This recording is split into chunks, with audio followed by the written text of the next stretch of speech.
ꯃꯌꯥꯝꯕꯨ ꯑꯍꯥꯟꯕꯃꯛꯇꯗ ꯋꯥꯔꯤ ꯆꯐꯨ ꯆꯦꯅꯦꯜꯒꯤ ꯃꯥꯏꯀꯩꯗꯒꯤ ꯇꯔꯥꯝꯅ ꯑꯣꯛꯆꯔꯤ꯫ ꯃꯌꯥꯝꯒꯤꯗꯃꯛꯇ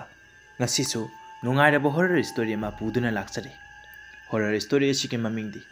ꯃꯣꯡꯐꯝꯒꯤ ꯏꯪꯈꯣꯜ, ꯑꯗꯨꯒ ꯁ꯭ꯇꯣꯔꯤ ꯑꯁꯤꯕꯨ ꯈꯨꯠ ꯊꯥꯕꯤꯔꯛꯄꯤ ꯔꯣꯁꯤꯇꯥ ꯍꯨꯏꯗ꯭ꯔꯣꯝ, ꯂꯣꯏꯅꯅ ꯋꯥꯔꯤ ꯑꯁꯤꯒꯤ ꯅꯦꯔꯦꯇꯔ ꯑꯣꯏꯔꯤꯕ ꯑꯩꯒꯤ ꯃꯤꯡꯅ ꯃꯂꯦꯝꯉꯥꯟꯕ ꯏꯔꯣꯝ꯫ ꯃꯌꯥꯝꯗ ꯀꯔꯤꯒꯨꯝꯕ ꯑꯃꯇꯪ ꯁꯦꯡꯗꯣꯛꯆꯍꯧꯒꯦ ꯃꯗꯨꯗꯤ ꯋꯥꯔꯤ ꯑꯁꯤ ꯍꯤꯡꯂꯤꯕ ꯅꯠꯇ꯭ꯔꯒ ꯁꯤꯈ꯭ꯔꯕ ꯀꯅꯥꯒꯨꯝꯕ ꯃꯤꯑꯣꯏ ꯑꯃꯠꯇꯒ ꯃꯔꯤ ꯂꯩꯅꯖꯗꯦ꯫ ꯃꯁꯤꯗꯤ ꯑꯏꯕꯤꯒꯤ ꯋꯥꯈꯜꯒꯤ ꯀꯜꯄꯅꯥꯅ ꯁꯥꯒꯠꯆꯗꯨꯅ ꯏꯖꯕꯅꯤ꯫ ꯃꯁꯤꯗ ꯀꯅꯥꯒꯨꯝꯕꯤꯁꯤꯡꯒ ꯃꯥꯟꯅꯔꯝꯕ ꯊꯣꯛꯂꯕꯗꯤ ꯃꯗꯨ ꯀꯣꯏꯟꯁꯤꯗꯦꯟꯁꯅꯤ ꯍꯥꯏꯔꯒ ꯈꯟꯗꯣꯛꯄꯤꯌꯨ꯫ ꯋꯥꯔꯤ ꯑꯁꯤ ꯑꯩꯍꯥꯛꯅ ꯄꯥꯖꯈꯤꯕ ꯃꯇꯝꯗꯁꯨ ꯁꯣꯏꯈꯤ ꯂꯥꯟꯈꯤꯕ ꯌꯥꯎꯔꯕꯗꯤ ꯃꯌꯥꯝ ꯄꯨꯝꯅꯃꯛꯅ ꯄꯨꯛꯆꯦꯜ ꯆꯥꯎꯅ ꯉꯥꯛꯄꯤꯌꯨ꯫ ꯑꯁꯤ ꯍꯥꯏꯔꯒ ꯃꯌꯥꯝꯒꯤ ꯃꯐꯝꯗ ꯋꯥꯔꯤ ꯑꯁꯤ ꯍꯧꯖꯤꯛ ꯁꯤꯟꯅꯖꯔꯒꯦ꯫ ꯈꯨꯡꯒꯪ ꯑꯃꯒꯤ ꯆꯤꯗꯥꯏꯗ ꯈꯝꯕ ꯑꯃꯗꯤ ꯕꯤꯅꯥ ꯃꯄꯥ ꯃꯆꯥꯗꯪꯗ ꯂꯩꯔꯝꯃꯤ꯫ ꯑꯁꯨꯝꯅ ꯁꯤꯡ ꯌꯣꯟꯗꯨꯅ ꯅꯣꯡꯃꯒꯤ ꯆꯔꯥ ꯇꯥꯟꯗꯨꯅ ꯂꯩꯖꯔꯝꯃꯤ꯫ ꯑꯁꯨꯝꯅ ꯅꯣꯡꯃꯒꯤ ꯅꯨꯃꯤꯠ ꯑꯃ ꯅꯨꯃꯤꯗꯥꯡꯒꯤ ꯃꯇꯝꯅꯤ꯫ ꯅꯣꯡ ꯀꯟꯅ ꯆꯨꯔꯝꯃꯤ꯫ ꯕꯤꯅꯥ ꯃꯄꯥ ꯍꯜꯂꯛꯄ ꯉꯥꯏꯗꯨꯅ ꯃꯪꯒꯣꯜꯒꯤ ꯎꯈꯣꯡꯗ ꯉꯥꯗꯨꯅ ꯐꯝꯗꯨꯅ ꯂꯩꯔꯝꯃꯤ꯫ ꯕꯤꯅꯥꯅ "ꯀꯔꯤꯒꯤꯅꯣ ꯄꯥꯕꯁꯤꯅ ꯍꯧꯖꯤꯛ ꯐꯥꯎꯕ ꯍꯜꯂꯛꯇ꯭ꯔꯤꯕ ꯑꯁꯤꯕꯣ? ꯁꯤꯡ ꯌꯣꯟꯕꯒ ꯁꯤꯠꯇ꯭ꯔꯕ ꯖꯥꯠꯂꯥ? ꯅꯣꯡ ꯑꯁꯤꯁꯨ ꯀꯟꯅ ꯆꯨꯔꯤꯅꯤ꯫ ꯃꯇꯝꯁꯤꯁꯨ ꯐꯅꯗꯤ ꯊꯦꯡꯂꯝꯂꯅꯤ꯫ ꯑꯁ ꯂꯨꯗꯧꯔꯤꯗ"꯫ ꯑꯁꯤ ꯍꯥꯏꯗꯨꯅ ꯃꯄꯥꯕꯨ ꯉꯥꯏꯔꯝꯃꯤ꯫ ꯇꯟꯖꯥꯗꯨꯗ ꯁꯨꯃꯥꯡꯒꯤ ꯃꯇꯣꯟꯗ ꯈꯧꯗꯦꯝꯗꯨꯅ ꯃꯤ ꯑꯃ ꯂꯥꯛꯄꯒꯨꯝ ꯇꯧꯔꯝꯃꯤ꯫ ꯕꯤꯅꯥꯅ ꯄꯥꯕ ꯍꯜꯂꯛꯑ ꯃꯥꯜꯂꯤ ꯈꯟꯗꯨꯅ "ꯄꯥꯕ, ꯄꯥꯕꯧ" ꯑꯁꯤ ꯍꯥꯏꯅ ꯀꯧꯗꯨꯅ ꯁꯨꯃꯥꯡꯒꯤ ꯃꯇꯣꯟꯂꯣꯝꯗ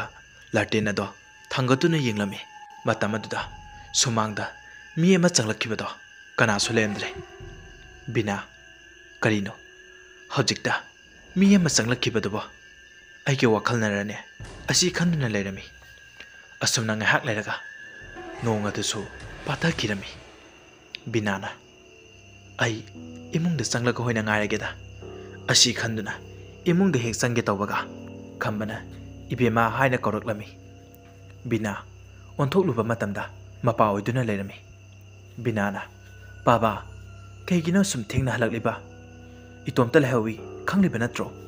ꯈꯝꯕꯅ "ꯏꯄꯥꯁꯨꯅꯦ ꯉꯟꯅ ꯍꯜꯂꯛꯀꯦ ꯇꯧꯕꯅꯦ, ꯏꯆꯥ ꯃꯇꯣꯝꯇ ꯂꯩꯍꯧꯕꯅꯤꯅ, ꯑꯗꯨꯕꯨ ꯍꯦꯛꯇ ꯌꯥꯗꯦꯅꯦꯍꯦ." ꯕꯤꯅꯥꯅ "ꯄꯥꯕ, ꯁꯤꯡꯗꯤ ꯌꯣꯟꯈ꯭ꯔꯕꯣ?" ꯈꯝꯕꯅ "ꯌꯣꯟꯈ꯭ꯔꯦ, ꯁꯤꯡꯕꯨꯗꯤ ꯃꯈꯥꯔꯣꯝꯒꯤ ꯇꯥ ꯆꯥꯎꯕꯅꯅꯦ ꯂꯩꯈ꯭ꯔꯦꯗ꯫ ꯑꯗꯣ ꯂꯥꯛꯑꯣ, ꯏꯄꯥ ꯆꯥꯛ ꯂꯥꯝꯃꯦ, ꯆꯥꯛ ꯆꯥꯔꯨꯔꯁꯤ ꯂꯥꯛꯑꯣ." ꯕꯤꯅꯥ "ꯍꯣꯏ ꯄꯥꯕ" ꯑꯁꯤ ꯍꯥꯏꯗꯨꯅ ꯏꯃꯨꯡꯗ ꯆꯪꯂꯝꯃꯤ꯫ ꯕꯤꯅꯥ ꯑꯗꯨ ꯆꯥꯛꯁꯪꯗ ꯆꯥꯛ ꯊꯤꯗꯨꯅ ꯃꯄꯥ ꯃꯆꯥ ꯄꯨꯟꯅ ꯆꯥꯛ ꯆꯥꯃꯤꯟꯅꯔꯝꯃꯤ꯫ ꯈꯝꯕꯅ ꯑꯁꯨꯝꯅ ꯍꯥꯏꯔꯛꯂꯝꯃꯤ: "ꯏꯕꯦꯝꯃ, ꯅꯣꯡꯁꯤꯁꯨ ꯆꯨꯔꯛꯈꯤꯗꯧꯕ ꯃꯥꯜꯂꯤ꯫ ꯀꯣꯜꯂꯤꯛꯁꯦ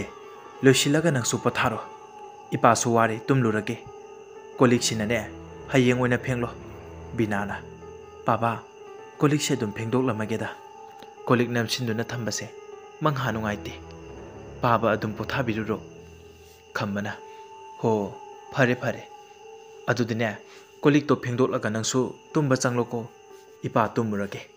ꯑꯁꯤ ꯍꯥꯏꯗꯨꯅ ꯇꯨꯝꯕ ꯆꯪꯈꯤꯔꯝꯃꯤ꯫ ꯕꯤꯅꯥꯁꯨ ꯀꯣꯜꯂꯤꯛ ꯋꯥꯏꯔꯝ ꯂꯣꯏꯁꯤꯟꯗꯨꯅ ꯃꯅꯤꯡꯗ ꯀꯣꯜꯂꯤꯛ ꯐꯦꯡꯗꯣꯛꯒꯤ ꯇꯧꯔꯝꯃꯤ꯫ ꯇꯥꯟꯖꯥ ꯑꯗꯨꯗꯅꯤ ꯏꯃꯨꯡꯗ ꯀꯣꯜꯂꯤꯛ ꯂꯪꯈꯥꯏꯕꯒꯨꯝ ꯇꯧꯔꯛꯂꯝꯃꯤ꯫ ꯕꯤꯅꯥ ꯀꯅꯥꯅꯣ ꯈꯟꯗꯨꯅ ꯆꯥꯛꯁꯪꯗ ꯆꯪꯗꯨꯅ ꯌꯦꯡꯂꯨꯕ ꯃꯇꯝꯗ ꯀꯣꯜꯂꯤꯛꯁꯤꯡ ꯑꯗꯣ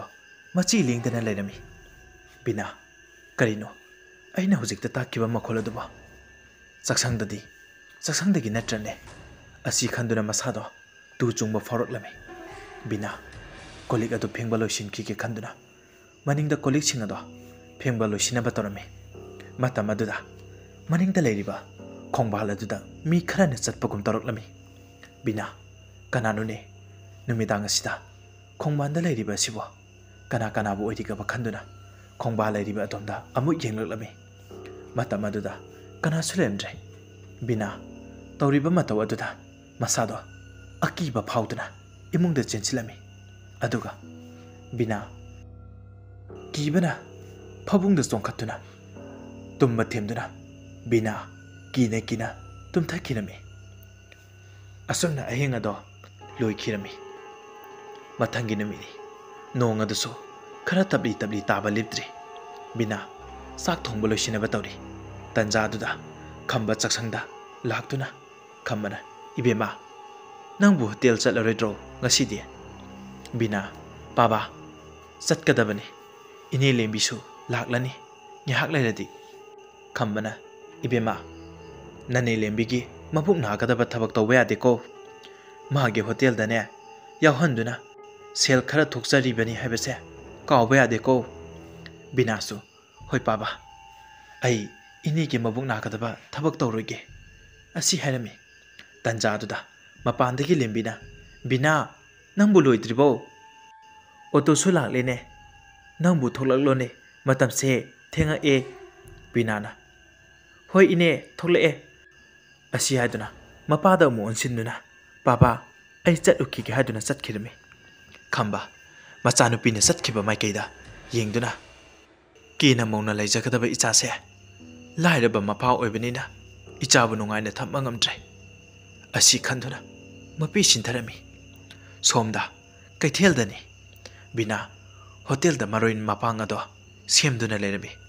ꯂꯦꯝꯕꯤꯅ ꯕꯤꯅꯥ ꯅꯪꯒꯤ ꯃꯔꯣꯏꯗꯣ ꯂꯣꯏꯔꯒꯅꯦ ꯀꯣꯂꯤꯛꯁꯤ ꯐꯦꯡꯗꯣꯛꯂꯨ ꯂꯥꯛꯑꯣ ꯃꯤ ꯑꯇꯩꯁꯦ ꯂꯥꯛꯅꯔꯅꯤ ꯉꯥꯏꯍꯥꯛ ꯂꯩꯔꯗꯤ ꯕꯤꯅꯥꯅ ꯍꯣꯏ ꯏꯅꯦ ꯍꯥꯏꯗꯨꯅ ꯀꯣꯂꯤꯛ ꯑꯗꯣ ꯂꯣꯏꯁꯤꯟꯗꯨꯅ ꯐꯦꯡꯗꯣꯛꯂꯝꯃꯤ ꯕꯤꯅꯥ ꯂꯦꯝꯕꯤꯒꯤ ꯃꯅꯥꯛ ꯆꯪꯁꯤꯟꯗꯨꯅ ꯏꯅꯦ ꯀꯩꯅꯣꯝꯇ ꯍꯥꯏꯒꯦꯕ ꯂꯦꯝꯕꯤꯅ ꯀꯩꯗꯧꯔꯒꯦ ꯏꯕꯦꯝꯃ ꯍꯦꯛꯇ ꯍꯥꯏꯌꯨꯅꯦ ꯕꯤꯅꯥꯅ ꯏꯅꯦ ꯊꯥꯕꯨꯗꯤ ꯐꯥꯗ꯭ꯔꯤ ꯑꯗꯣ ꯉꯁꯤ ꯁꯦꯜ ꯈꯔ ꯄꯤꯕꯤꯌꯣ ꯀꯩꯊꯦꯜꯗꯒꯤ ꯆꯦꯡ ꯈꯔ ꯋꯥꯟꯈꯤꯒꯦ ꯂꯦꯝꯕꯤꯅ ꯍꯣꯏ ꯍꯣꯏ ꯄꯤꯒꯦ ꯑꯁꯤ ꯍꯥꯏꯗꯨꯅ ꯁꯦꯜ ꯈꯔ ꯂꯧꯊꯣꯛꯇꯨꯅ ꯄꯤꯔꯝꯃꯤ ꯕꯤꯅꯥꯁꯨ ꯁꯦꯜ ꯑꯗꯣ ꯂꯧꯗꯨꯅ ꯀꯩꯊꯦꯜꯗꯒꯤ ꯆꯦꯡ ꯋꯥꯜꯂꯝꯃꯤ ꯑꯁꯨꯝꯅ ꯅꯨꯡꯊꯤꯜꯒꯤ ꯃꯇꯝꯅꯤ ꯈꯝꯕ ꯌꯨꯝꯒꯤ ꯃꯅꯤꯡꯗ ꯄꯌꯥ ꯁꯤꯗꯨꯅ ꯂꯩꯔꯝꯃꯤ ꯇꯟꯖꯥꯗꯨꯗ ꯃꯃꯥꯡꯂꯣꯝꯗꯒꯤ ꯃꯤ ꯑꯃꯅ ꯈꯝꯕ ꯈꯝꯕ ꯍꯥꯏꯅ ꯀꯧꯔꯛꯂꯝꯃꯤ ꯈꯝꯕꯅ ꯍꯥꯎ ꯀꯅꯥꯅꯣ ꯑꯩ ꯃꯅꯤꯡꯗ ꯂꯩꯌꯦ ꯑꯁꯤ ꯍꯥꯏꯗꯨꯅ ꯈꯨꯝꯂꯝꯃꯤ ꯈꯝꯕꯅ ꯍꯦꯛ ꯈꯨꯝꯕꯒ ꯍꯧꯖꯤꯛꯇ ꯀꯧꯔꯛꯈꯤꯕ ꯈꯣꯟꯖꯦꯜ ꯑꯗꯣ ꯂꯦꯞꯈꯤꯔꯝꯃꯤ ꯈꯝꯕꯅ ꯀꯅꯥꯅꯣꯅꯦ ꯍꯧꯖꯤꯛꯇ ꯀꯧꯔꯛꯈꯤꯕꯗꯨꯕꯣ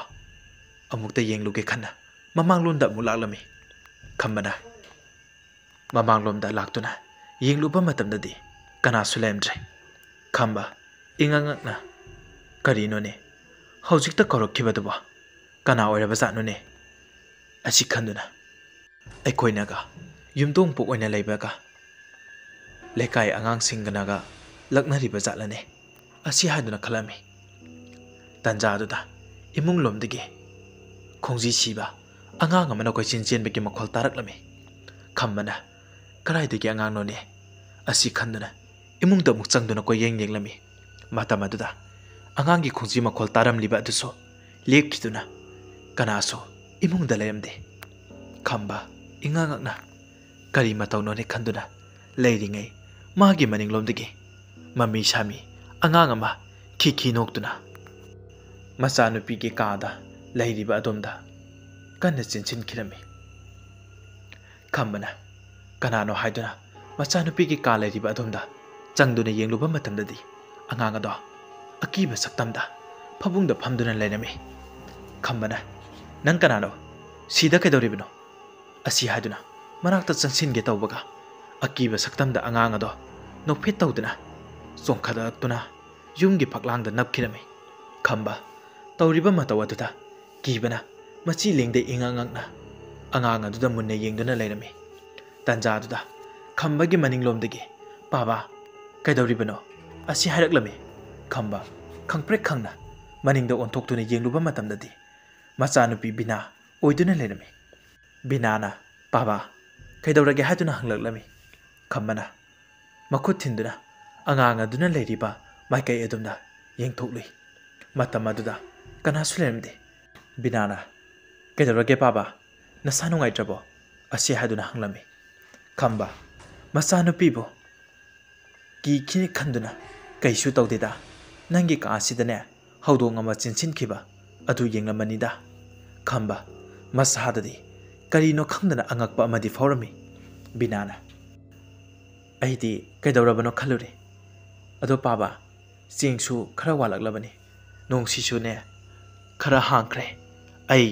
ꯃꯃꯥꯡꯒꯤ ꯈꯣꯡꯕꯥꯜꯗ ꯏꯟ ꯆꯤꯡꯂꯨꯒꯦ ꯃꯤ ꯉꯥ ꯌꯥꯝꯅ ꯐꯅꯍꯧꯋꯤ ꯈꯝꯕꯅ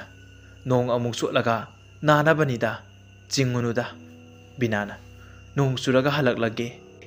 in hangena do paiduna chatkirami somdana mamangi khongbalda naha ahal khakta in jingnarami bina sulaktuna lekai adugi mau mayai oirabi ichan gi manakta laklaga nagna in ado tharami ichan binana magi manakta in thabaduda sauninglami ichana masigi bina habi leishabise aigi manakta natrabadi in thabam leitraba khangdi nga se amata laklaroi khangiba asi haiduna innado solubada nga amata laklamde binade in sonduna yenglubada nga mayam laklami binana hais masidi babagi ngarodi konarani asi haiduna innado amuk tharami ichandi in soliba khudingi nga laklamde binadi in soliba khuding nga laktuna khara yamna pharami ichanna masigi binase khangnidana nangina samdo setkeba aigi inda phagadaba nga se mana loina phakreba ichanna binagi manakta sangsinduna he bina nang se mi usitreba haibadura binana inama kaidorake asi hatuna hanglami ichanna aigi mangsida in thajilaga aina phagadaba nga do nangna loina phakre nangi nga se aingonda pigedabni binana karino de inama migi daw haibeduni aina phariba nga sidi piyu hairi tubo karino ichana kari yaroi nga loina pigedabni asi haduna binagi masamdo lamduna phoigi haina torami binana ichangi makhuto phaduna makhut ado laithek-lami tawriba mataw adu ubada in chingramliba lekai mi sing ado chinchinartuna ahloirabi nupi amana bina kaidorage kari ki khanaribano haina hanglami ichana kaptuna masigi nupi sina aigi khutse laithek-libani ne asi haduna pautanglami ahal nupi aduna bina nangdi kari ki mige makhutse laithek-libano binana inama ichana aigi phariba nga se loina piyo ye mangonda nupi amana ichan nangdi kari ki mina phariba nga se piyo haribano ichanna aigi mangda mana in thajilaga aina phakadaba nga do mana loina phakhrabnina piyo haiba tabani ahal nupi aduna nakokto sakpr ibem nangde taningdi chalwada mina phariba nga sibu piyo ni angaw birani hei nangbu asi haiduna thina ngangbirami lekai gi miyam sing aduna ichal sauningbana mabukningda khalami khangnidana bina nangbudi aibu ikaiba nanghanba asi haiduna singlami asumna numit tasilaktuna in chingnaramba sing adusu mayumda changna khirami binasu yumda changlaktuna pharakpa nga sing adusu samthuktuna chak thongnaba torami binana baba nga sing auge tawani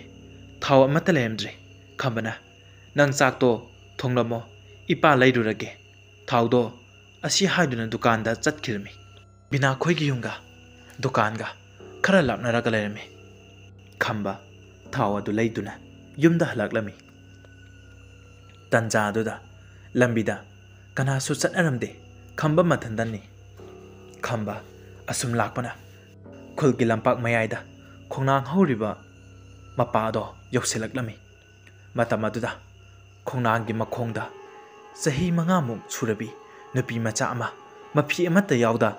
matomta kaplaga lairami khambana kanagi angano ni asi khanduna manakta changsinduna ibema nangbu kanano nongsu taraktore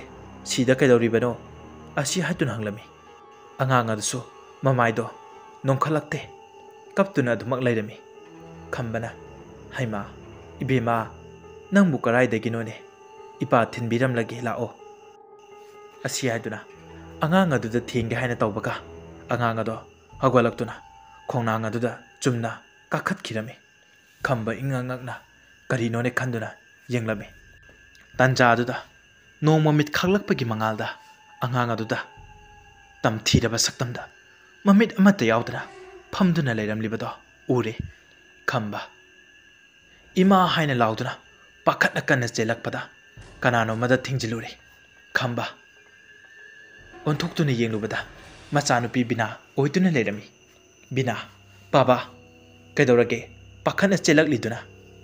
aidi baba halak mandrabaduda kaidorabazano haiduna yingba tholaklibani khamba walotuna kaishu tawdida nongma mit khakpa sidane chelakpanida asi harame bina lao saksune thongba loirabani haiduna yumda punna halak minarame asumna sak charaduna ahing ado potharami mathangi numini ayuk nganna ichan makharongge amabi ketuki gi yumda laklami ichanna ine o ine ketu bulai bibro asi haiduna korami ketu mabu kawbagi makhola du taraduna mapanda tholokpada ichal laktuna leiramlibado ure ketuna ichan kaidore nangna lakthoktana laklibadi phamuse sida haiduna phida tharami ichan phida aduda phamduna ine aigi thabak amata pangthok pidaba yadre haiduna ne laklibane ketuna kari thabak no ne ichanna imungi mi kana lege ketuna kana sulaitida yum asidati itomtani hekta hayune nangna haininglibado ichanna ine awanglomgi ta khambagi machanupi binado inina mahai thajinduna ne ngauhanbra hatokpara ama amta tawbidaba yadre ketuna madugi leisabidra kayam luba thabakno madubu ha ado seldi khara yamani ko ichanna sel gidi karimata waruno asi haiduna sel khara puthokduna pirami ketusu sel adu loksinduna karimata khanginu se ngasidagine hekta hawraki ichanna ine thabaktuda mai pakhalo aisune chatlage haiduna chatkirami ketuki nokphe tawna ha apang manoidagi nara lokthokpa tahabani asi haiduna akhaba mi noklami somdana khambana ibema ngasidi singchanmado chatkadabani nongsisu hanglabanina binana baba kanaga chaturibano hore nong amu churaklabadi pharak taroidro chatluranуда ngasidi baba khambana itomta chatkadabani awangi ta phaisawto chasin horubani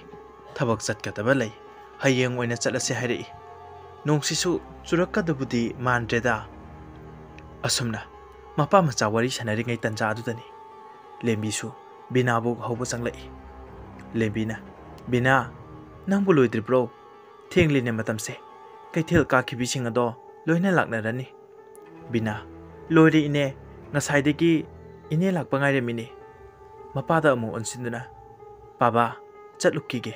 asi haiduna manam namhalamni khambana ibema lembi nangne ichase ningthina loinauko asoiba aranba yaurasu nangna semtokpigadabani ko ningthina takpi tambiduna lembina hoitada nachan semtok chake ibema binadi thabai ingkhang su yamna phai gyan su yamna taida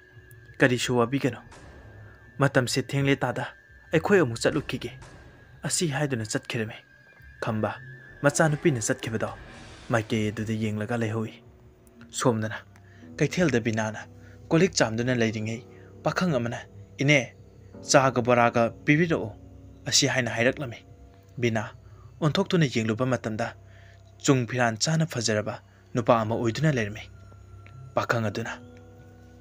mabukningda binabu ahanba uba mikupta khanjarame onthokna ingna fajakreda kanagi machabu oirigaba asi haduna mifram hongda yengjarame lemina bina nabung sigi cha amungta pibiyo asi hairaklame bina su hoi ine asi haduna chaga boraga do pirame lembina khangdrida pose ise sittabagum tawi ngasidi kaithelse mi itak takpagum tawi pakhang aduna ine khoi bu karai degino asi haduna hanglaklami lembina khulla sidegini ibungo di karai degino hana amukta su udrine pakhang aduna thangnabo khulla sidegini ine ado ichan sigi mingdi kari koge bina tumina leiri magi tofam thokpa mathauda adumak thauduna lembina bina kawi ibungo gi mingdi pakhang aduna ine aigi mingdi yaifa kawi asi haiduna bina yengduna leirami ꯂꯦꯝꯕꯤ ꯄꯥꯈꯪ ꯑꯗꯨꯒ ꯋꯥꯔꯤ ꯁꯥꯟꯅꯔꯝꯃꯤ꯫ ꯁꯣꯝꯗꯅ ꯈꯝꯕꯗꯨ ꯁꯤꯡ ꯆꯟꯕ ꯆꯤꯡꯌꯥꯗ ꯂꯥꯛꯂꯝꯃꯤ꯫ ꯈꯝꯕ ꯆꯤꯡꯗ ꯀꯥꯗꯨꯅ ꯁꯤꯡ ꯌꯥꯅꯕ ꯍꯧꯔꯛꯂꯝꯃꯤ꯫ ꯇꯟꯖꯥ ꯑꯗꯨꯗ ꯈꯝꯕꯒꯤ ꯃꯅꯥꯛ ꯅꯛꯅ ꯃꯤ ꯑꯃꯅ ꯁꯤꯡ ꯆꯟꯕꯒꯨꯝ ꯇꯧꯔꯛꯂꯝꯃꯤ꯫ ꯈꯝꯕꯅ ꯃꯤ ꯑꯇꯣꯞꯄꯁꯨ ꯁꯤꯡ ꯌꯥꯟꯕ ꯂꯥꯛꯂꯤꯕ ꯃꯥꯜꯂꯦ ꯈꯟꯗꯨꯅ ꯀꯅꯥꯕꯨ ꯑꯣꯏꯔꯕꯖꯥꯠꯅꯣ ꯈꯟꯗꯨꯅ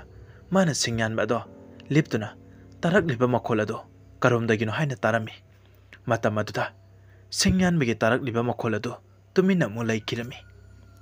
ꯈꯝꯕꯅ ꯑꯩꯒꯤ ꯋꯥꯈꯜꯅꯔꯥ ꯍꯧꯖꯤꯛꯇ ꯇꯥꯈꯤꯕ ꯃꯈꯣꯜ ꯑꯗꯨꯕꯨ ꯑꯁꯤ ꯈꯟꯗꯨꯅ ꯁꯤꯡ ꯑꯗꯣ ꯃꯈꯥ ꯇꯥꯅ ꯌꯥꯜꯂꯝꯃꯤ꯫ ꯇꯟꯖꯥ ꯑꯗꯨꯗ ꯈꯝꯕꯒꯤ ꯇꯨꯡꯂꯣꯝꯗ ꯀꯅꯥꯅꯣ ꯑꯃ ꯂꯥꯛꯄꯒꯨꯝ ꯁꯣꯠ ꯁꯣꯠ ꯇꯧꯔꯛꯂꯝꯃꯤ꯫ ꯈꯝꯕ ꯑꯣꯟꯊꯣꯛꯇꯨꯅ ꯌꯦꯡꯊꯣꯛꯂꯨꯕ ꯃꯇꯝꯗꯗꯤ ꯀꯅꯥꯁꯨ ꯂꯩꯔꯝꯗ꯭ꯔꯦ꯫ ꯈꯝꯕꯅ ꯑꯩꯒꯤ ꯋꯥꯈꯜꯁꯦ ꯀꯔꯤꯅꯣ ꯄꯪꯈꯟꯗ ꯈꯟꯖꯜꯂ ꯃꯥꯜꯂꯦ ꯑꯁꯤ ꯈꯟꯗꯨꯅ ꯃꯈꯥ ꯇꯥꯅ ꯁꯤꯡ ꯑꯃꯨꯛ ꯌꯥꯜꯂꯝꯃꯤ꯫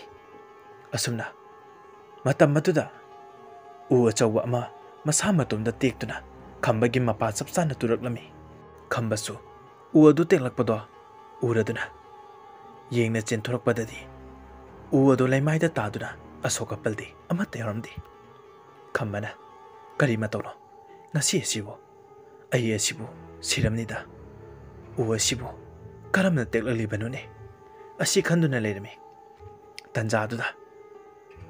ꯈꯝꯕꯒꯤ ꯃꯅꯤꯡꯂꯣꯝꯗꯒꯤ ꯅꯨꯄꯤ ꯑꯃ ꯍꯦꯛꯅ ꯍꯦꯛꯅ ꯀꯞꯂꯛꯂꯝꯃꯤ꯫ ꯈꯝꯕ ꯃꯅꯤꯡ ꯑꯣꯟꯊꯣꯛꯇꯨꯅ ꯌꯦꯡꯂꯨꯕ ꯃꯇꯝꯗꯗꯤ ꯎꯔꯦ ꯅꯨꯄꯤ ꯑꯃꯅ ꯎ ꯑꯃꯒꯤ ꯃꯈꯣꯡꯗ ꯀꯞꯇꯨꯅ ꯐꯝꯂꯒ ꯂꯩꯔꯤꯕꯗꯣ꯫ ꯈꯝꯕꯅ ꯀꯅꯥꯒꯤ ꯃꯆꯥꯅꯣꯅꯦ ꯆꯤꯡ ꯑꯁꯤꯗ ꯀꯞꯇꯨꯅ ꯂꯩꯔꯤꯕ ꯑꯁꯤꯕꯣ ꯑꯁꯤ ꯈꯟꯗꯨꯅ ꯅꯨꯄꯤ ꯑꯗꯨꯒꯤ ꯃꯅꯥꯛꯇ ꯆꯪꯁꯤꯜꯂꯝꯃꯤ꯫ ꯈꯝꯕꯅ ꯏꯕꯦꯝꯃ ꯅꯪꯕꯨ ꯀꯅꯥꯅꯣ ꯆꯤꯡ ꯑꯁꯤꯗ ꯅꯇꯣꯝꯇ ꯀꯩꯗꯧꯔꯝꯂꯤꯅꯣ ꯀꯔꯤꯒꯤ ꯀꯞꯂꯤꯕꯅꯣ ꯑꯁꯤ ꯍꯥꯏꯅ ꯍꯪꯂꯝꯃꯤ꯫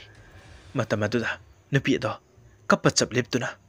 ꯇꯝꯊꯤꯔꯕ ꯑꯀꯤꯕ ꯁꯛꯇꯝ ꯑꯃꯗ ꯃꯃꯥꯏ ꯍꯥꯏꯒꯠꯂꯛꯇꯨꯅ ꯍꯥ ꯍꯥ ꯍꯥꯏꯅ ꯀꯟꯅ ꯂꯥꯎꯅ ꯅꯣꯛꯇꯨꯅ ꯎ ꯑꯃꯗ ꯑꯃꯨꯛ ꯀꯥꯈꯠꯈꯤꯔꯝꯃꯤ꯫ ꯇꯟꯖꯥ ꯑꯗꯨꯗ ꯈꯝꯕꯒꯤ ꯃꯅꯤꯡꯂꯣꯝꯗꯒꯤ ꯅꯨꯄꯤ ꯑꯃ ꯍꯦꯛꯅ ꯍꯦꯛꯅ ꯀꯞꯂꯛꯂꯝꯃꯤ꯫ ꯈꯝꯕ ꯃꯅꯤꯡꯗ ꯑꯣꯟꯊꯣꯛꯇꯨꯅ ꯌꯦꯡꯂꯨꯕ ꯃꯇꯝꯗ ꯎꯔꯦ ꯅꯨꯄꯤ ꯑꯃꯅ ꯎ ꯑꯃꯒꯤ ꯃꯈꯣꯡꯗ ꯀꯞꯇꯨꯅ ꯐꯝꯂꯒ ꯂꯩꯔꯤꯕꯗꯣ꯫ ꯈꯝꯕꯅ ꯀꯅꯥꯒꯤ ꯃꯆꯥꯅꯣꯅꯦ ꯆꯤꯡ ꯑꯁꯤꯗ ꯀꯞꯇꯨꯅ ꯂꯩꯔꯤꯕꯁꯤꯕꯣ ꯑꯁꯤ ꯈꯟꯗꯨꯅ ꯅꯨꯄꯤ ꯑꯗꯨꯒꯤ ꯃꯅꯥꯛꯇ ꯆꯪꯁꯤꯜꯂꯛꯂꯝꯃꯤ꯫ ꯈꯝꯕꯅ ꯏꯕꯦꯝꯃ ꯅꯪꯕꯨ ꯀꯅꯥꯅꯣ ꯆꯤꯡ ꯑꯁꯤꯗ ꯅꯇꯣꯝꯇ ꯀꯩꯗꯧꯔꯝꯂꯤꯕꯅꯣ ꯀꯔꯤꯒꯤ ꯀꯞꯂꯤꯕꯅꯣ ꯍꯥꯏꯅ ꯍꯪꯂꯝꯃꯤ꯫ ꯃꯇꯝ ꯑꯗꯨꯗ ꯅꯨꯄꯤ ꯑꯗꯣ ꯀꯞꯄ ꯆꯞ ꯂꯦꯞꯇꯨꯅ ꯇꯝꯊꯤꯔꯕ ꯑꯀꯤꯕ ꯁꯛꯇꯝꯗ ꯃꯃꯥꯏ ꯃꯃꯤꯠꯇꯣ ꯍꯪꯒꯠꯂꯛꯇꯨꯅ ꯍꯥ ꯍꯥ ꯍꯥꯏꯅ ꯀꯟꯅ ꯅꯣꯛꯇꯨꯅ ꯎ ꯑꯃꯗ ꯆꯣꯡꯈꯠꯈꯤꯔꯝꯃꯤ꯫ ꯈꯝꯕ ꯅꯨꯄꯤ ꯑꯗꯨꯒꯤ ꯑꯀꯤꯕ ꯁꯛꯇꯝ ꯃꯑꯣꯡ ꯃꯇꯧ ꯑꯗꯨ ꯎꯕꯗ ꯏꯃꯥ ꯍꯥꯏꯅ ꯀꯟꯅ ꯂꯥꯎꯗꯨꯅ ꯃꯅꯤꯡꯂꯣꯝꯗ ꯇꯨꯁꯤꯜꯂꯝꯃꯤ꯫ ꯑꯁꯨꯝꯅ ꯑꯀꯤꯕ ꯁꯛꯇꯝꯗ ꯅꯨꯄꯤ ꯑꯗꯣ ꯈꯝꯕꯗ ꯌꯦꯡꯂꯝꯂꯒ ꯎ ꯑꯃꯗꯒꯤ ꯑꯃꯗ ꯆꯣꯡꯗꯨꯅ ꯂꯩꯆꯤꯟꯒꯨꯝꯅ ꯃꯃꯤ ꯁꯥꯃꯤ ꯃꯥꯡꯈꯤꯔꯝꯃꯤ꯫ ꯈꯝꯕꯅ ꯃꯁꯥꯗꯣ ꯀꯤꯕꯅ ꯁꯤꯡ ꯑꯃꯠꯇ ꯄꯨꯔꯛꯇ ꯃꯇꯣꯝꯇ ꯆꯤꯡ ꯑꯗꯨꯗꯒꯤ ꯃꯈꯥ ꯇꯝꯅ ꯆꯦꯟꯊꯔꯝꯃꯤ꯫ ꯆꯤꯡ ꯑꯗꯨꯒꯤ ꯃꯅꯥꯛꯇ ꯈꯨꯜ ꯑꯗꯨꯗꯒꯤ ꯂꯨꯈꯣꯏ ꯀꯧꯕ ꯅꯨꯄꯥ ꯑꯃꯅ ꯁꯟ ꯍꯣꯏꯕ ꯂꯥꯛꯄꯗ ꯈꯝꯕꯅ ꯆꯦꯜꯂꯛꯄꯗꯣ ꯎꯔꯝꯃꯤ꯫ ꯂꯨꯈꯣꯏꯅ ꯇꯥ ꯈꯝꯕ ꯀꯩꯗꯧꯕ ꯌꯥꯎꯔꯒꯦ ꯅꯪꯅ ꯄꯥꯈꯠꯅ ꯆꯦꯜꯂꯛꯂꯤꯕꯗꯨꯕꯣ ꯑꯁꯤ ꯍꯥꯏꯗꯨꯅ ꯍꯪꯂꯝꯃꯤ꯫ ꯈꯝꯕꯅ ꯄꯥꯈꯠꯅ ꯍꯥꯏꯔꯛꯏ ꯆꯤꯡꯗ ꯑꯀꯤꯕ ꯅꯨꯄꯤ ꯑꯃ ꯂꯩꯔꯝꯃꯤ ꯑꯁꯤ ꯍꯥꯏꯗꯨꯅ ꯃꯥꯅ ꯊꯦꯡꯅꯔꯛꯈꯤꯕ ꯋꯥꯐꯝ ꯄꯨꯝꯅꯃꯛ ꯑꯗꯣ ꯇꯝꯂꯝꯃꯤ꯫ ꯂꯨꯈꯣꯏꯅ ꯇꯥꯗ ꯀꯔꯤꯒꯤ ꯆꯤꯡꯗ ꯅꯨꯡꯊꯤꯟ ꯇꯥꯂꯛ ꯑꯁꯤꯗ ꯅꯇꯣꯝꯇ ꯆꯠꯂꯤꯕꯅꯣ ꯃꯤ ꯄꯨꯝꯅꯃꯛꯅ ꯅꯨꯄꯤ ꯑꯃ ꯊꯦꯡꯅꯔꯤ ꯍꯥꯏꯅꯔꯤꯕꯗꯣ ꯇꯥꯗꯕ꯭ꯔꯣ ꯇꯥꯗꯕꯣ꯫ ꯈꯝꯕꯅ ꯑꯩꯗꯤ ꯄꯪꯍꯥꯏꯗ ꯍꯥꯏꯅꯔꯤꯕꯣꯏ ꯈꯜꯂꯨꯔꯦ ꯑꯩ ꯃꯇꯨꯡꯗ ꯑꯃꯨꯛ ꯍꯟꯅ ꯏꯇꯣꯝꯗ ꯆꯠꯂꯔꯣꯏ ꯑꯁꯤ ꯍꯥꯏꯔꯝꯃꯤ꯫ ꯂꯨꯈꯣꯏꯅ ꯐꯔꯦ ꯇꯥꯗ ꯌꯨꯝꯂꯣꯝꯗ ꯍꯜꯂꯁꯤ ꯂꯥꯛꯑꯣ ꯍꯌꯦꯡꯈꯩꯗꯤ ꯅꯇꯣꯝꯇ ꯆꯠꯀꯅꯨ ꯑꯁꯤ ꯍꯥꯏꯗꯨꯅ ꯌꯨꯝꯂꯣꯝꯗ ꯂꯥꯛꯂꯝꯃꯤ꯫ ꯃꯇꯝꯅ ꯑꯁꯨꯝ ꯍꯧꯈꯤꯗꯨꯅ ꯌꯥꯆꯪꯂꯛꯄꯒꯤ ꯃꯇꯝꯅꯤ ꯃꯝꯂꯤ ꯃꯝꯂꯤ ꯇꯧꯔꯛꯄ ꯑꯗꯨꯋꯥꯏꯗꯅꯤ ꯂꯦꯝꯕꯤꯒ ꯕꯤꯅꯥꯒ ꯀꯩꯊꯦꯜꯗꯒꯤ ꯍꯜꯂꯛꯃꯤꯟꯅꯔꯝꯃꯤ꯫ ꯂꯦꯝꯕꯤꯅ ꯕꯤꯅꯥ ꯌꯨꯝ ꯑꯃꯨꯛ ꯌꯧꯔꯕꯅꯤꯅꯅꯦ ꯂꯩꯍꯧꯔꯣꯀꯣ ꯍꯌꯦꯡꯗꯤ ꯉꯟꯅ ꯆꯠꯁꯤ ꯉꯟꯅ ꯂꯣꯏꯁꯤꯜꯂꯒꯅꯦ ꯉꯥꯏꯔꯝꯃꯨꯀꯣ꯫ ꯕꯤꯅꯥꯅ ꯍꯣꯏ ꯏꯅꯦ ꯑꯩ ꯑꯃꯨꯛ ꯂꯩꯍꯧꯔꯒꯦ ꯑꯁꯤ ꯍꯥꯏꯔꯝꯃꯤ꯫ ꯂꯦꯝꯕꯤꯅ ꯂꯩꯍꯧꯔꯣ ꯍꯌꯦꯡ ꯉꯟꯅ ꯆꯠꯁꯤꯀꯣ ꯀꯥꯎꯅꯤ ꯑꯃꯨꯛ ꯑꯁꯤ ꯍꯥꯏꯗꯨꯅ ꯆꯠꯈꯤꯔꯝꯃꯤ꯫ ꯕꯤꯅꯥ ꯌꯨꯝꯒꯤ ꯊꯣꯡꯒꯥꯟꯗ ꯆꯪꯂꯛꯄ ꯃꯇꯝꯗ mi kharana kaptuna pungjal yaibigi makhol inak nang na tarak lami binana kanano ne kapliba asibo asuk hauna takreda asi khanduna thongan da sum changlak padadi khamba thongal da leptuna lerami binana baba thongal asida kaidori bano yumda leiramu yadro asi haiduna hairami khambana thongal asida ipa hakching hai hak langlambani bina kanano kana kapnari basibo kaidabo yawraba jano khambana awangi ta phaisau to sire haibani bina karino harisibo nungai kidreda onthokpani da ta phaisau to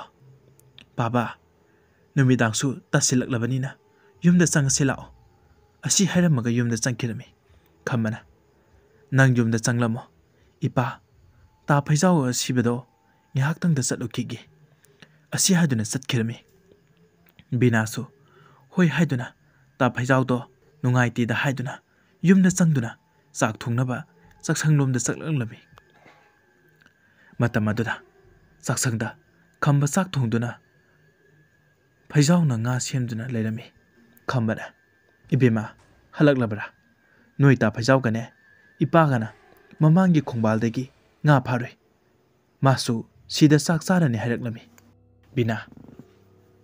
mapa ka phaisau ga leiramdibado mataw adu ubada hojikta thongalda thengnaraklibaduna kana mana hojikta ta phaisau leitre haribaduna karino khanduna ingangak-tuna leirami phaisauna ibema bina kaidawrage haina hanglaklami bina khangprek he khangna tada kaishu tawdida asi harami binana baba hojikta thongalda leiramlibado paba natro asi haina hanglami khambana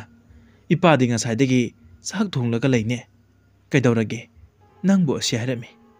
binana karishu tawdida asi haiduna mana thingnaraklibado kanano khanduna masadu akiba phormi asumna numidang ado sak thongba loiduna phaisauga makhoi uhum punna chak chamine phaisauna ta khamba ngasigi nga thongbado yamna haukre hayingsu mamang pukrida nga mu phasi khambana nong phadok charadi yareda hayengdi singchanba chatsi ai selsu amata leitre sing yondrabanina phaisauna hoita da chatse aduda aishu amuk chatnaba torage khambana asoi phawbada thinbige nangna tomtane nungairoi phaisauna tada karishu toroida thindrasu yare yum inak nakna leirasidi ai amuk chatlukige asi haduna chatkirami khambana phare nangna yani hairadine ningthina chatluko asi harami binadi ngasaidagi masado ingangakna adumak leiri khambana ibema nangbu kaidorage nasado inung nungaitana ui nasa nungaitrabo binana baba karishu tawdida khambana phare phare adudi ipasune pothana batawrage isa se ware nangsu potha jaruro asi haduna potharami binaso hoi haiduna magi kada changduna tumna batawrami bina ngasai thonganda thengnarakhiba adu ningsingladuna tumthabadi yaramdre matamaduda makhoigi thongal mapa aduda huisukana khonglami binana karinone huisina sukana khongliba sibo asi haduna khalami somdana phaisau mayum hannaba sum laklami matomta sumna lakpana mamangi pukhri leidiba mapa ado yausilaklami matamaduda nupi ama pukhri aduda insonduna lerami phaisauna kanano ne nubidang asida pukhrida insole sibo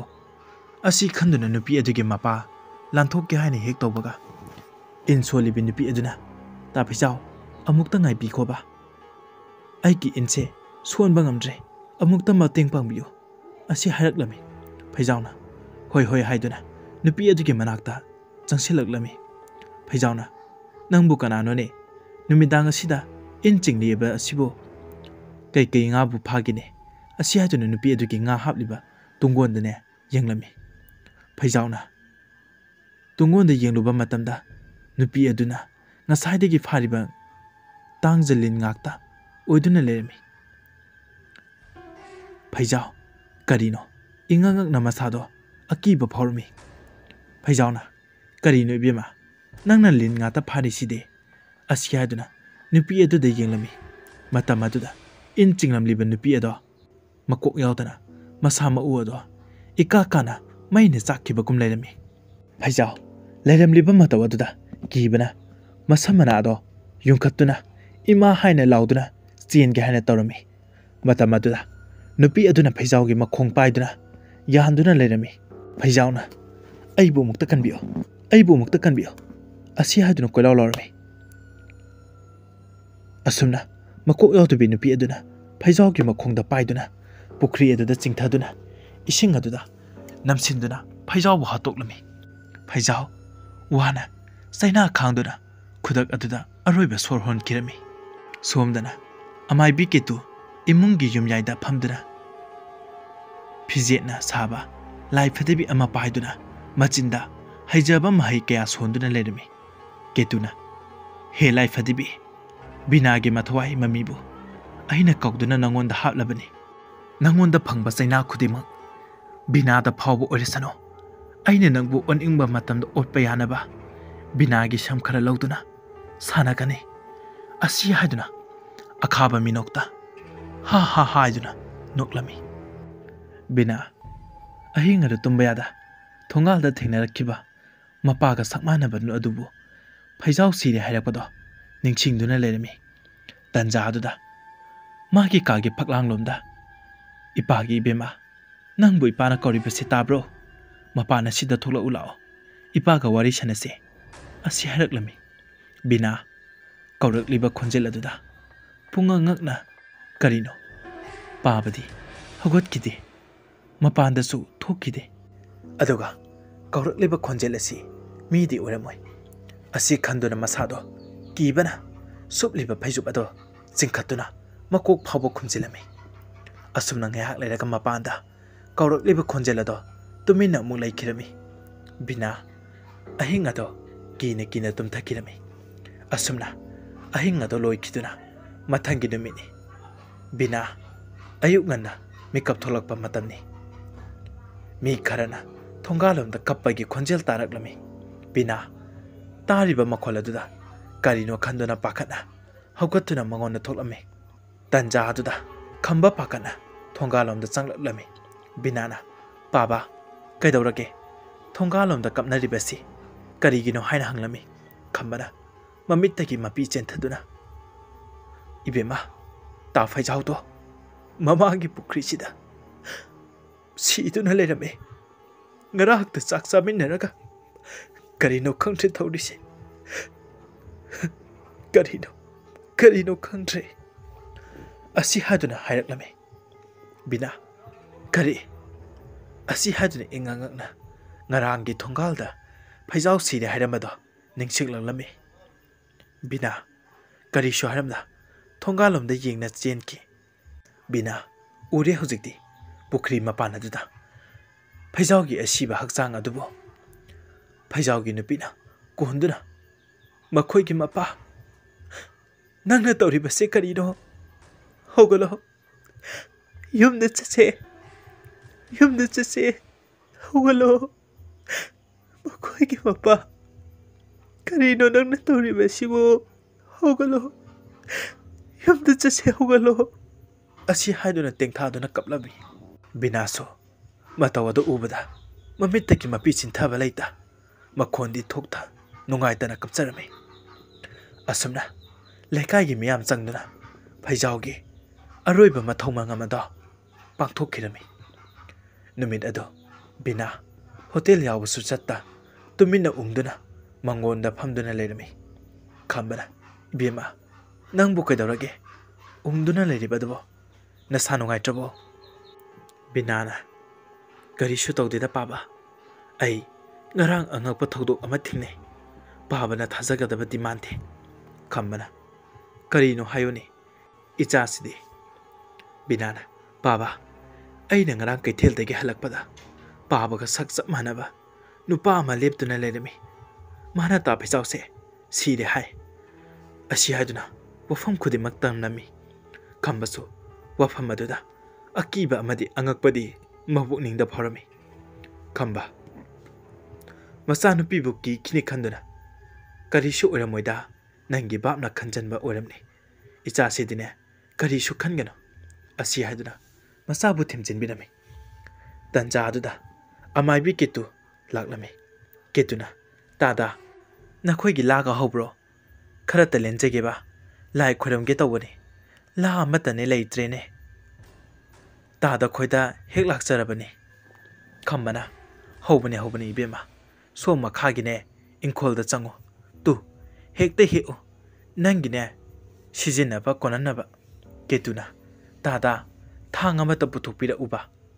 ꯅꯆꯟꯗꯤ ꯊꯥꯡꯁꯨ ꯄꯨꯔꯛꯇ꯭ꯔꯦ ꯂꯥ ꯂꯦꯟꯅꯕꯅꯦ ꯍꯥꯏꯗꯨꯅ ꯈꯝꯕꯅ ꯍꯣꯏ ꯉꯥꯏꯍꯥꯛ ꯂꯩꯔꯝꯃꯨꯀꯣ ꯊꯥꯡ ꯂꯧꯊꯣꯛꯂꯨꯒꯦ ꯑꯁꯤ ꯍꯥꯏꯗꯨꯅ ꯏꯃꯨꯡꯗ ꯆꯪꯈꯤꯔꯝꯃꯤ ꯕꯤꯅꯥ ꯐꯝꯗꯨꯅ ꯂꯩꯔꯤꯕꯗꯣ ꯎꯕꯗ ꯀꯦꯇꯨꯅ ꯍꯩꯁ ꯑꯩꯗꯤ ꯀꯔꯝꯅ ꯃꯍꯥꯛꯀꯤ ꯁꯝꯁꯦ ꯂꯧꯒꯅꯤ ꯑꯁꯤ ꯈꯟꯗꯨꯅ ꯂꯩꯔꯝꯃꯤ ꯀꯦꯇꯨꯅ ꯅꯣꯛꯐꯦꯠ ꯇꯧꯗꯨꯅ ꯃꯉꯣꯟꯗ ꯀꯥꯗꯨꯅ ꯏꯕꯦꯝꯃ ꯕꯤꯅꯥ ꯅꯪꯅ ꯁꯥꯔꯤꯕ ꯐꯤ ꯑꯁꯤꯗꯤ ꯑꯣꯟꯊꯣꯛꯅ ꯐꯖꯈ꯭ꯔꯦꯗ ꯑꯩꯒꯤ ꯑꯃꯠꯇ ꯁꯥꯕꯤꯗꯕ ꯌꯥꯗ꯭ꯔꯦꯀꯣ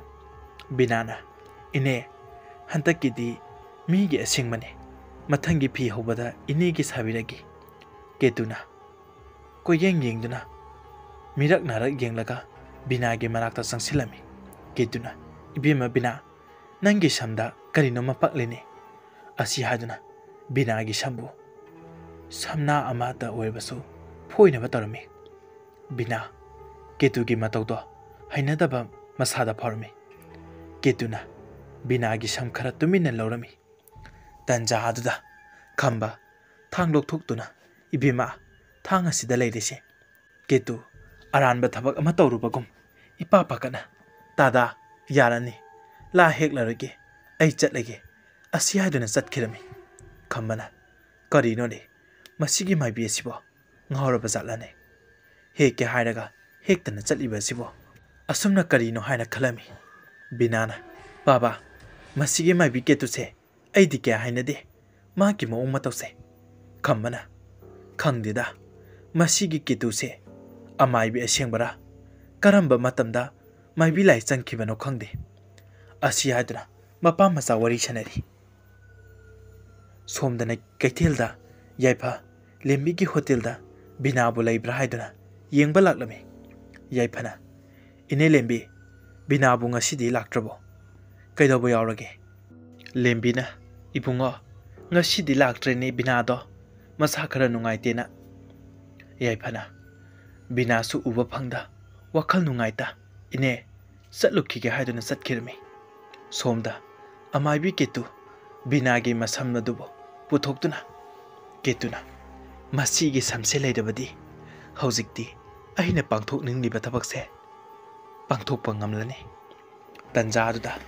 ꯏꯆꯟꯁꯨ ꯂꯥꯛꯇꯨꯅ ꯏꯅꯦ ꯀꯦꯇꯨ ꯑꯁꯤ ꯍꯥꯏꯗꯨꯅ ꯀꯧꯔꯛꯂꯝꯃꯤ ꯃꯄꯥꯟꯗꯒꯤ ꯀꯦꯇꯨ ꯃꯄꯥꯟꯗ ꯊꯣꯛꯇꯨꯅ ꯌꯦꯡꯂꯨꯕ ꯃꯇꯝꯗ ꯏꯆꯟ ꯑꯣꯏꯗꯨꯅ ꯂꯩꯔꯝꯃꯤ ꯏꯆꯟꯅ ꯏꯅꯦ ꯀꯔꯤꯅꯣ ꯍꯧꯖꯤꯛ ꯐꯥꯎꯕ ꯊꯕꯛ ꯄꯥꯡꯊꯣꯛꯄꯤꯗ꯭ꯔꯤꯕꯣ ꯅꯨꯡꯉꯥꯏꯕ ꯄꯥꯎ ꯑꯃꯠꯇ ꯇꯥꯗ꯭ꯔꯤꯁꯤꯕꯣ ꯀꯦꯇꯨ ꯏꯕꯦꯝꯃ ꯊꯕꯛꯁꯦ ꯌꯥꯡꯅ ꯇꯧꯕ ꯃꯥꯏ ꯄꯥꯛꯇꯦꯅꯦꯍꯦ ꯁꯤ ꯎꯕ꯭ꯔꯥ ꯑꯁꯤ ꯍꯥꯏꯗꯨꯅ ꯁꯝ ꯑꯗꯣ ꯄꯨꯊꯣꯛꯇꯨꯅ ꯎꯠꯂꯝꯃꯤ ꯏꯆꯟꯅ ꯏꯅꯦ ꯁꯤꯒꯤ ꯁꯝꯁꯦ ꯀꯩꯗꯧꯔꯒꯦ ꯀꯦꯇꯨꯅ ꯃꯁꯦ ꯑꯔꯥꯏꯕ ꯅꯠꯇꯦꯅꯦꯍꯦ ꯕꯤꯅꯥꯒꯤ ꯁꯝꯅꯤ ꯃꯁꯤꯅꯅꯦ ꯑꯩꯅ ꯃꯥꯕꯨ ꯁꯥꯟꯅꯅꯤꯡꯕ ꯃꯑꯣꯡꯗ ꯑꯣꯠꯇꯨꯅ ꯊꯝꯗꯣꯔꯤꯕꯁꯤ ꯏꯆꯟꯅ ꯏꯅꯦ ꯇꯥ ꯐꯩꯖꯥꯎꯅ ꯕꯤꯅꯥ ꯈꯣꯏꯒꯤ ꯊꯣꯡꯒꯥꯜ ꯃꯄꯥꯒꯤ ꯄꯨꯈ꯭ꯔꯤꯗ ꯁꯤꯗꯨꯅ ꯂꯩꯔꯝꯂꯤꯕꯗꯨꯅ ꯀꯝꯗꯧꯕꯅꯣ ꯀꯦꯇꯨꯅ ꯃꯗꯨꯗꯤ ꯑꯩꯅ ꯅꯠꯇꯦ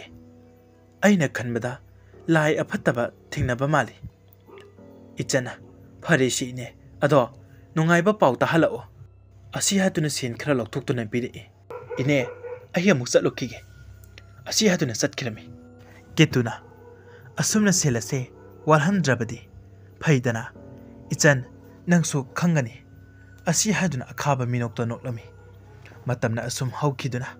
ꯅꯨꯃꯤꯗꯥꯡꯒꯤ ꯃꯇꯝꯅꯤ ꯕꯤꯅꯥ ꯆꯥꯛ ꯊꯣꯡꯗꯨꯅ ꯆꯥꯛꯁꯪꯗ ꯃꯇꯣꯝꯇ ꯇꯟꯖꯥ ꯑꯗꯨꯗ ꯃꯅꯤꯡ ꯊꯣꯡꯗꯒꯤ ꯀꯣꯛ ꯀꯣꯛ ꯍꯥꯏꯗꯨꯅ ꯊꯣꯡ ꯊꯤꯜꯂꯛꯂꯝꯃꯤ ꯕꯤꯅꯥꯅ ꯀꯅꯥꯅꯣ ꯍꯥꯏꯗꯨꯅ ꯊꯣꯡ ꯑꯗꯨ ꯍꯥꯡꯂꯝꯃꯤ ꯊꯣꯡ ꯑꯗꯨꯁꯨ ꯂꯦꯞꯇꯅ ꯀꯣꯛ ꯀꯣꯛ ꯍꯥꯏꯅ ꯊꯤꯜꯂꯛꯂꯝꯃꯤ ꯕꯤꯅꯥ ꯀꯅꯥꯅꯣ ꯍꯥꯏꯗꯅ ꯊꯣꯡ ꯑꯗꯣ ꯍꯥꯡꯗꯨꯅ ꯌꯦꯡꯂꯨꯕ ꯃꯇꯝꯗꯗꯤ कनासु लेमद्रे बिना कनानोने हौजिकता थोंग थिलकपगी मखोल ताखिबदो कनाबु ओइदुना थोंगदो थिलकलिबनो असि हाजुना अमु थोंगदो लोनसिलमे सागदो मु लोइसिनबा तौरमी बिना सागदो थोंबो लोइसिनबा होनरी असुना साक्संगदा मी अमा संगलकपगुम तौरमी बिना मपा ओइरबोय खंदुना तुंगदे येंगथोक्ता पाबा साक लामलबो लोइदुरे निहा ngairo haiduna hairami tunglomdagi sikraba phaijau ki khonjelda bina sak lame sak loidribo haina hairaklami bina nganglakliba khonjel ajuda pungangakna masado akiba phauduna tunglomda yengthoklami matam ajuda mahine chakkibagi akiba saktamda phaijau leptuna lerami bina akiba saktamdo ubada kimanbana पाबा हाइना कन्ना लाउदुना वान्थकिनमी खंबा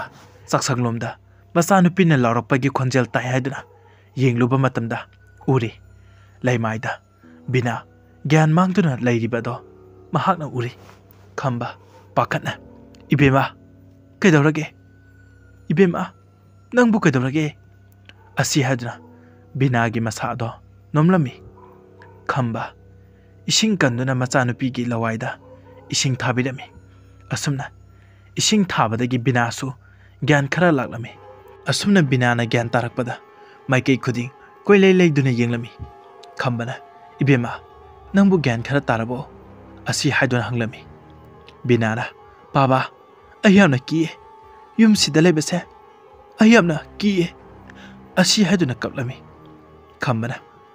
करीगी कीरिबनो इपा लैरिबसिदि करीसु कीगनुसे असि हाइदुना मचाबु थिमजिनबिरमी खंबना साकसे इपा लोइसिनबिरगे नंग पोथारो असि हाइदुना खंबना साक अदुबो थोंगबो लोइसिनदुना मचानुपीबो पिजेबिरमी बिना वखल अमदा मंगदुना फैजाउगे अकीबा सक्तम अदुबो निंगसिंगदुना मसादो कीजेरमी अहिंग अदुगे मतमनी अमाइबी केतु मिचिक मिरा खोल ताट्रबा मतम अदुदा युमयाइदा फमदुना लाई खुरनबा हौरमी अमाइबी केतुना बिजेटना साबा लाइफदबी अदुबो पुथोक्तुना बिनागे मसम अदुबो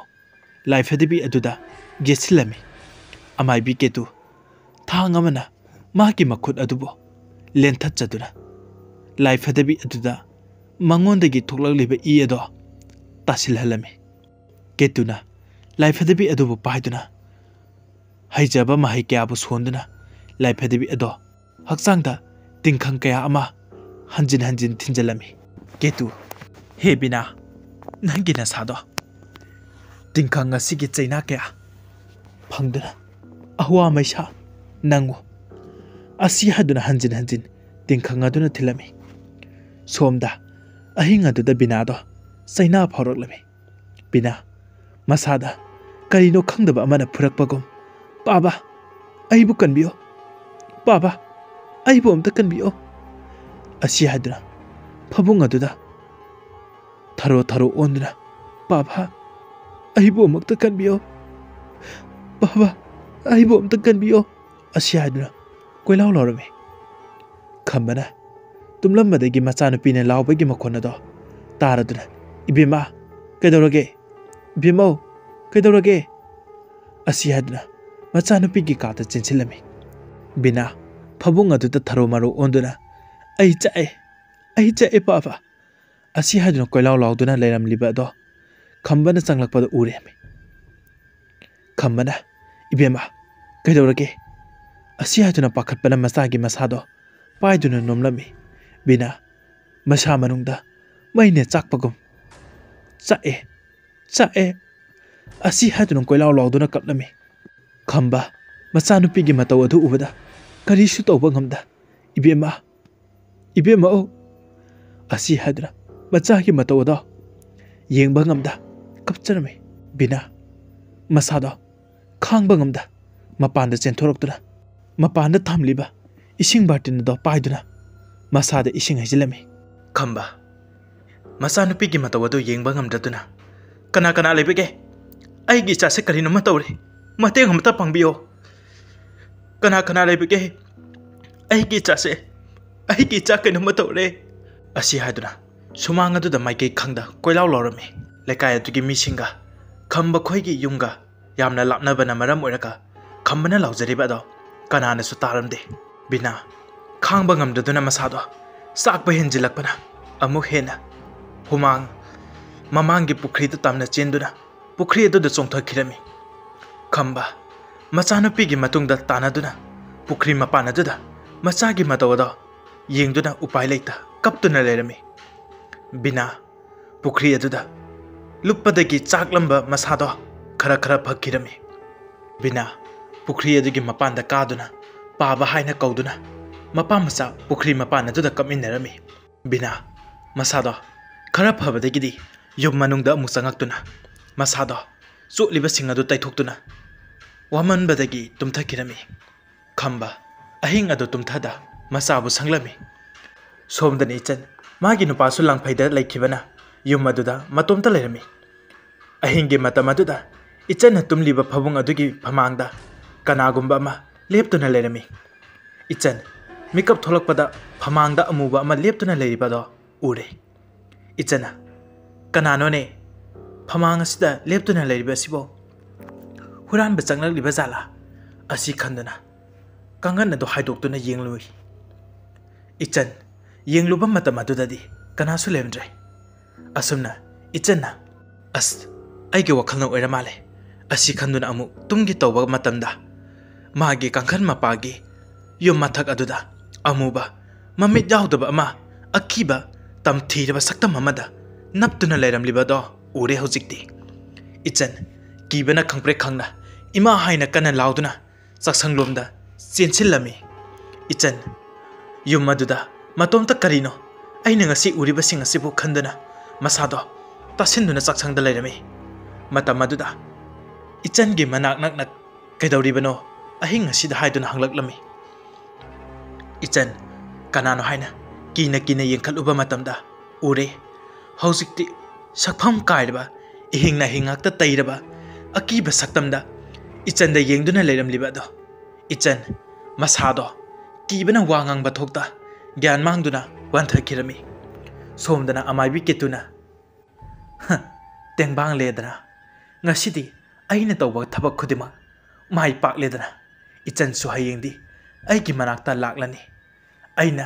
timu laimu thajinduna aki akhang nang halabanina ai sel yamna phanglani asi haiduna khakna nokhirami asumna ahingi matamado loikhiduna mathangi numini ichan makeup tholakpa matamda chaksangda tumduna lerami ichan ngarang ahing ukhiba thengnakiba akiba singado ningsinglubada masado akiba phorami ichana ai amai bi ketu gi manakta chattaba yade amukta yengthok urge heduna ketu gi yumda laklami ketu mangonda phamduna lerami ichana ketu gi yumgi thongalomda gi changlakliba uraduna as aigi sela edana asi haduna mabukningda haraujarami ichana pakatna ine aigi yumda ngarang ahing tamnari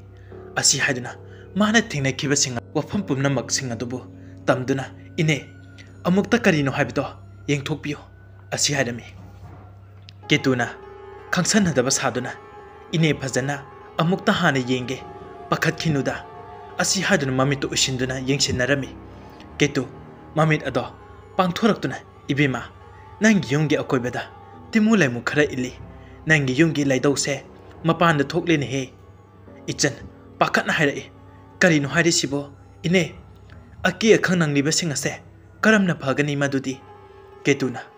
kari shuwaganuda ine leiri sidi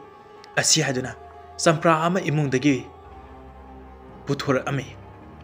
aduga ketuna sampra aduda kai kai no khara sonduna se ibema sigi sampra se nangi yongi lining dogi kachinduda thamo madu oirabadi aki akhang nanglaroi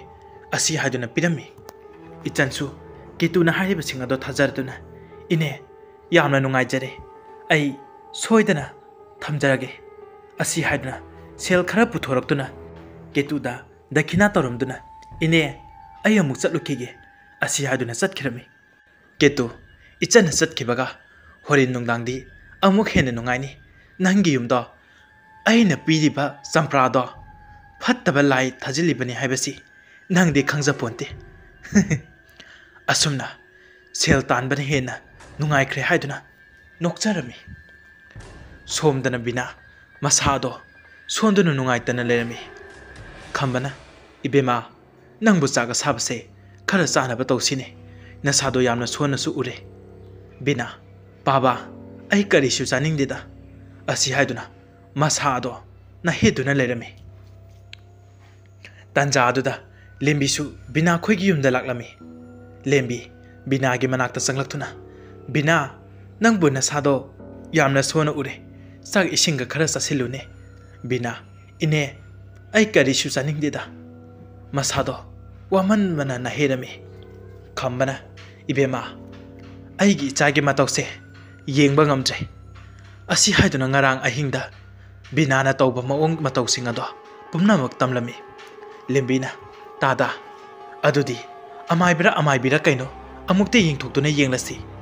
ꯈꯝꯕꯅ ꯑꯩꯁꯨ ꯈꯜꯂꯤꯕꯅꯤꯅꯦ ꯏꯆꯥꯁꯦ ꯌꯦꯡꯊꯣꯛꯁꯤꯔ ꯍꯥꯏꯗꯨꯅ ꯂꯦꯝꯕꯤꯅ ꯇꯥꯗꯥ ꯑꯩꯒ ꯈꯪꯅꯕ ꯏꯆꯦꯒꯤ ꯃꯆꯥꯅꯨꯄꯤ ꯑꯃꯥꯏꯕꯤ ꯑꯃ ꯂꯩ ꯃꯥꯁꯦ ꯌꯥꯝꯅ ꯆꯨꯝꯃꯦ ꯌꯦꯡꯕ ꯌꯥꯝꯅ ꯍꯩ ꯍꯥꯏ ꯃꯉꯣꯟꯗ ꯑꯃꯨꯛꯇ ꯌꯦꯡꯊꯣꯛꯎꯁꯤ ꯈꯝꯕꯅ ꯍꯣꯏ ꯏꯕꯦꯝꯃ ꯑꯃꯨꯛꯇ ꯁꯤꯟꯕꯤꯔꯛꯎ ꯑꯩ ꯏꯆꯥꯒꯤ ꯃꯇꯧꯁꯦ ꯌꯦꯡꯕ ꯉꯝꯗ꯭ꯔꯦ ꯂꯦꯝꯕꯤꯅ ꯍꯣꯏ ꯇꯥꯗꯥ ꯑꯗꯨꯗꯤ ꯑꯩꯁꯨ ꯆꯠꯂꯒꯦꯀꯣ ꯕꯤꯅꯥ ꯏꯅꯦ ꯆꯠꯂꯒꯦꯀꯣ ꯍꯌꯦꯡ ꯑꯃꯨꯛ ꯂꯥꯛꯑꯒꯦꯀꯣ ꯑꯁꯤ ꯍꯥꯏꯗꯨꯅ ꯆꯠꯈꯤꯔꯝꯃꯤ ꯑꯁꯨꯝꯅ ꯅꯨꯃꯤꯗꯥꯡꯒꯤ ꯃꯇꯝꯅꯤ ꯕꯤꯅꯥ ꯃꯁꯥꯗꯨ ꯅꯨꯡꯉꯥꯏꯇꯅ ꯇꯨꯝꯗꯨꯅ ꯂꯩꯔꯝꯃꯤ ꯈꯝꯕ ꯃꯆꯥꯅꯨꯄꯤꯒꯤ ꯃꯅꯥꯛꯇ ꯐꯝꯗꯨꯅ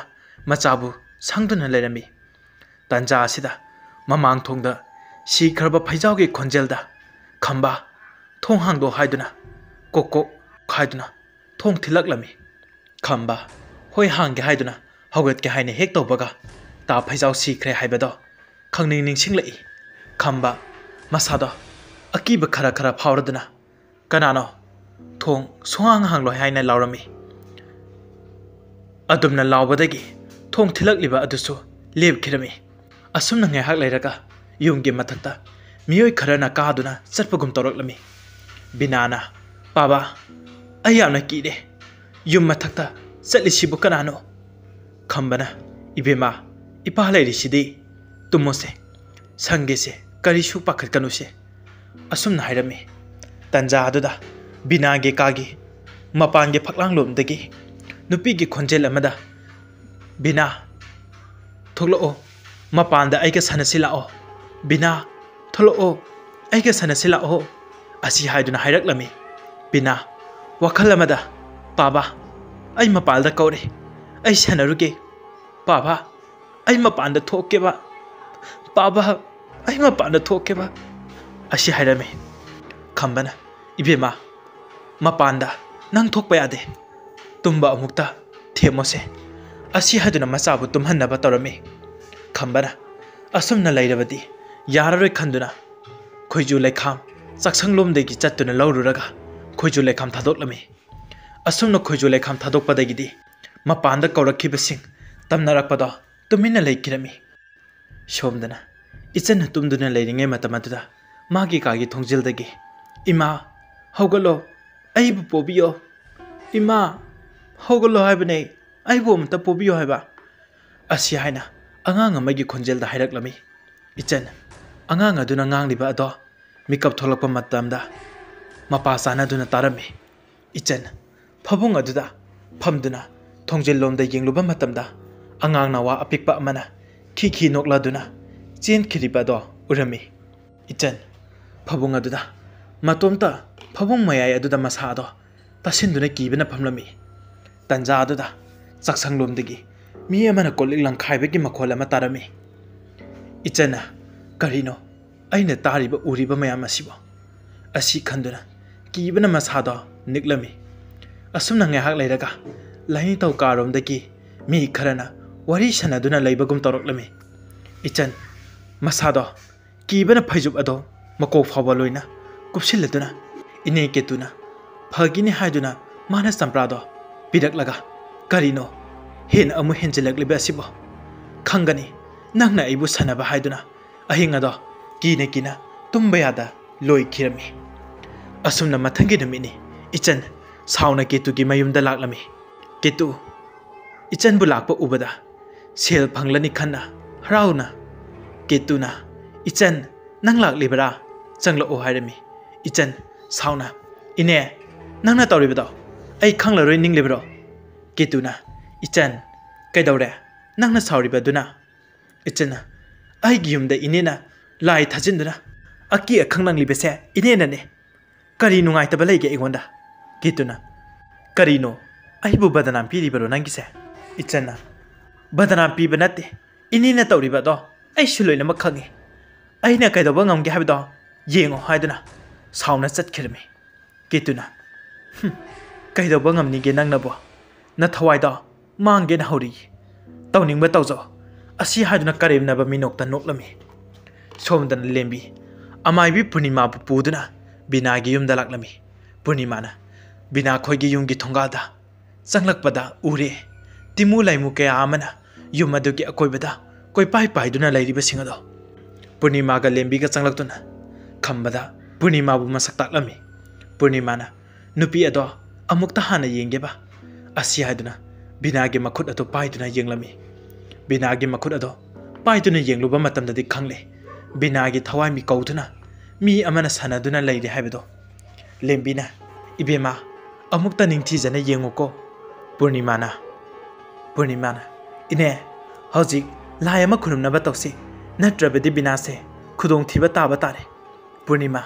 लाइगी पोचंग सिंग अदो हाइरदुना लेंबीगा खंबगना पोचंग सिंग अदो सेम सारमी असुमना लाइगी पोचै सिंग अदो सेमलदुना थमलगा युमयाइदा लाइ खुरुमनबा बिनाबु फमहलमने असुमना लेंबीगा खंबगना बिनाबु सेनदुना लेरमी अमाइबी पूर्णिमा हैजबा लाइरोन तिलोन कया अमा सोंदुना लाइ खुरुमबा हौरमी मतमदुदा उरे युम अदुगी अकोइबदा लैरिबा फट्रबा लयामदो पूर्णिमाना तादा नखोइगी इंखोलसे थाइना मफम असिदा मोंफम ओइरमी मरम अदुना अकी अखंग नंगदुना मिसी मिना थोक्लिबनी अदुगा अमाइबी अमनसु बिनागी थवाइबु सनदुना बिनागी थवाइ लौनबा तौरी खंबना इबेमना अमुक्ता खुदोंग थीबासे ngakthokpiyo haiduna haijirami पूर्णिमाना होय हाइबगम लाइरोन तिलोन के आमा सोंदुना तिंखंग खरा पाइरदुना चंप्रा आमदा हे अमाइबी नंगना मीगी पुंसिबु मांगनबा तौरिबा नंगी नसादा हंजलो असी हाइदुना तिंखंग अदो चंप्रादा थिंजिलमी असुमना तौरकपदा केतु मसादो लैबा ngamdraduna ओना थोइना चाइना फावबा हौरकलमी केतु हाइजबा महै के आमा सोंदुना ngakthoknaba तौरमी अदुबु अमाइबी पूर्णिमाना लाइरोन तिलोन के आमा सोंदुना अमाइबी केतु के थवाइ लौरमी असुमना खुदक अदुदा अमाइबी केतु अरोइबा सोर होनखिरमी पूर्णिमाना खंबगी इंखोलदा लैरिबा लयामसिंग अदुसु फाजिनदुना थमलमी पूर्णिमा ममित तमना पांगथोरक्तुना तादा इने हौजिक्ति करिसु तौरक्लरोइदा अमाइबी अदुसु थवाइ थाख्रबनी अइना ngakthokलबनी करिसु तौररोइ तंजा अदुदा इचनसु बिनागी मनाक्ता लाक्तुना अयामना लाले बिना नंगी नफमदा अयामना लाले असी हाइदुना हाइजरमी बिनाना इनामा करिसु खंदिदा असी हाइदुना इचनबु ngakpirami असुमना अमाइबी पूर्णिमाना बिनाबु लाइ खुरम थोकपिदुना बिना हानगुम मसादो खंकत कंखलक्तुना अकी अखंग याहुदना मपा मचा नुंगाइना लैखिरमी मतांग असिदा रोसिता हुइद्रोमना खुयेक थाबिरकपा मोंफमगी इंखोलदुदा हारिबा वारी असी मतांग असिदा लोइसिनजरे मयामना वारी असी पाथोकसकिबा मतमदा सोइखिलानखिबा पुनम पुक्चेल चाउना ngakpiyo मियामगी थौजालदगी चैनल असिना लेपा लैता मतम सांगना मियामगी थौगल तौबा ngamba ओइजगे मयामना चैनल असिदा नुंगाइबिरबदी नौना चंगलकपा मियोइसिंगना चैनल असिबु सब्सक्राइब तौबियो अमदी वारीसिंग असिबु ताबा नुंगाइबिबा तारगदी वारीसिंग असे असोंगी खंगना चानबसिंगदा चैनल असिबु शेयर तौबिदना चैनल असिबु सपोर्ट तौबियो हाइजरी अदुगा वारी असिबु ताबिदिबा चैनल असिगे लिसनर खुदिंगमकना चैनल असिदा वारी हापी निंबा लेरगसु मखादा पीदिबा कांटेक्ट नंबर असिदा वारी थाबिरउ मतांग असिदगी ꯀꯥꯏꯅ ꯌꯥꯊꯪ ꯅꯤꯖꯔꯤ꯫